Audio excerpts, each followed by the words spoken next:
নমস্কার বন্ধু। রাজ্যের পার্শ্ব শিক্ষক সহ এসএসকেএম চুক্তিভিত্তিক শিক্ষকরা তারা কিন্তু একটা বিরাট আশা তৈরি হয়েছিল তাদের মনে।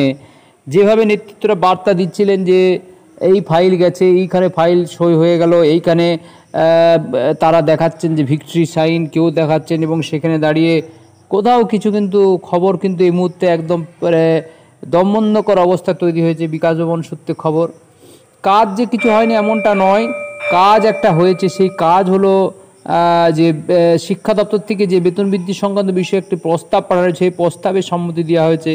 কিন্তু সেই প্রস্তাবের প্রেক্ষাপটে কীভাবে বেতন বৃদ্ধি হবে, পরিষ্কার কত কী হবে, সব কিছু কিন্তু ডিটেলসে এখনও কিছুই হয়নি। তাই প্রাথমিক হয়তো যেটা রবিবাবু বলছেন যে দু একটা কাজ আগিয়েছে, কিন্তু সম্পূর্ণ কাজ কিন্তু আগায়নি।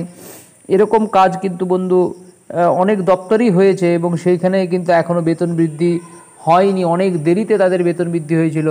তাই তৎপরতা থাকতে হবে এবং লাগাতার চাপ তৈরি করতে হবে, এবং সেখানে সঠিক জায়গায় সঠিকভাবে নেতৃত্বকে এগিয়ে যেতে হবে এবং অ্যাপ্রোচ করতে হবে, তবে কিন্তু বেতন বৃদ্ধি হবে বন্ধু। এই অবস্থায় দাঁড়িয়ে যে বেতন বৃদ্ধি হয়ে গেছে বা হবে এমন কিন্তু বলা যাচ্ছে না 100% নিয়ে। তাই সেখানে দাঁড়িয়ে আগামী দিনে কি হবে, অর্থাৎ এই মাসটা দেখার পর আগামী দিনে কি কর্মসূচি নেওয়া যেতে পারে, বা ভুতরের খবর কি রয়েছে, এসপিডি কেন এরকমভাবে মিথ্যা কথা বলছেন যে বেতন বৃদ্ধি সংক্রান্ত বিষয় নিয়ে, যে আপনারা এবার নিশ্চিত থাকতে পারেন যে আপনাদের বেতন বৃদ্ধি হচ্ছে, আমাকে 7 দিন সময় দিন, 8 দিন সময় দিন। সময়ের পর সময় চলে গেল, 1 মাস হয়ে গেল, কিন্তু বন্ধু আদতে কোনো বেতন বৃদ্ধি হলো না। এইখানে দাঁড়িয়ে ঠকে শিখতে হবে যে এত সহজে এই ধরনের বেতন বৃদ্ধি হবে না। তবে সমগ্র শিক্ষা অভিযানের পারপাসে কিছু টাকা আসতে পারে এমনটাই কিন্তু শোনা যাচ্ছে, এবং সেই দিকেও তাকিয়ে থাকতে পারে সরকার যে কতটা কি টাকা আসছে, বা যে সেই রিপোর্ট অনুযায়ী সেই রকমভাবে অর্থাৎ ভাববে। এবং অপরদিকে শোনা যাচ্ছে যে ডিএ নিয়ে কিন্তু চূড়ান্ত চাপে রয়েছে সরকার হাইকোর্টে।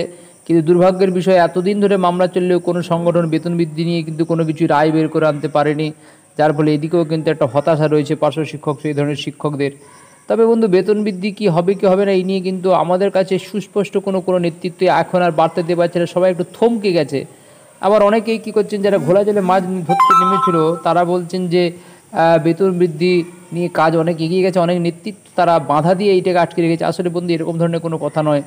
সরকার যদি বেতন বৃদ্ধি করতে চায়, কেউ এমন বড় নেতৃত্ব নয় যে তিনি মুখ্যমন্ত্রী চাইছেন অথচ হচ্ছে না, এমন ধরনের কিন্তু কথাবার্তা যারা বলছেন তারা মানে ফেঁসে গিয়ে এই সমস্ত কথা বলছেন, এছাড়া কিন্তু বন্ধু আর কিছুই নয়। বন্ধু একটা সময় অপেক্ষা করতে হয়, এবং সেই অপেক্ষার সময় প্রহর গুনছেন। তবে এই মাসটা দেখার পর সামনের মাস থেকে কিন্তু আবার ঐক্যবদ্ধভাবে সেই বেতন বৃদ্ধির জন্য কোনো রাজনৈতিক ফায়দা তুলতে নয়, সেখানে বেতন বৃদ্ধির জন্য ঐক্যবদ্ধের বার্তা দেওয়া দরকার। যখনই দেখা যায় যে বিভিন্ন নেতৃত্বরা আন্দোলনের কথা বলতে যান, তাদেরকে চুপ করে থামিয়ে দেওয়া হচ্ছে বন্ধু। তাই তারা কিন্তু এবার ভাববে যে তাদেরকে থামাতে গেলে সত্যিই কি তারা কিছু কাজের কাজ করতে পারছেন নাকি করতে পারছেন না। এই জায়গায় দাঁড়িয়ে প্রশ্নচিন্তা রয়েছে যে আগামী দিনে রাজ্যের পার্শ্ব শিক্ষক এসএসকেএম চুক্তিভিত্তিক শিক্ষকদের পেশাগত সংগঠনের দাবিতে সবারই হয়ে গেল, কেন হবে না? এক মত ভিত্তিতে দাঁড়িয়ে কিন্তু বিকাশ ভবনকে নাড়িয়ে দিতে হবে যদি বেতন বৃদ্ধি না হয়। তো বন্ধু আমাদের কাছে যেটুকুন খবর রয়েছে, বেতন বৃদ্ধি নিয়ে কাজ হয়েছে কিছুটা, কিন্তু তার মানে যে পুরো কাজ হয়েছে এমন নয়। ওই 50-60% কাজ হয়েছে, 40% কিন্তু এখনও আটকে রয়েছে। সেই কাজ যদি নেতৃত্বরা বের করে আনতে পারে সেটাই ব্যাপার। তবে তৃণমূল নেতৃত্বরা তারাও কিন্তু বলেছেন যে কয়েকটা কাজ আগিয়েছে, সম্পূর্ণ কাজটা কিন্তু এখন হয়নি।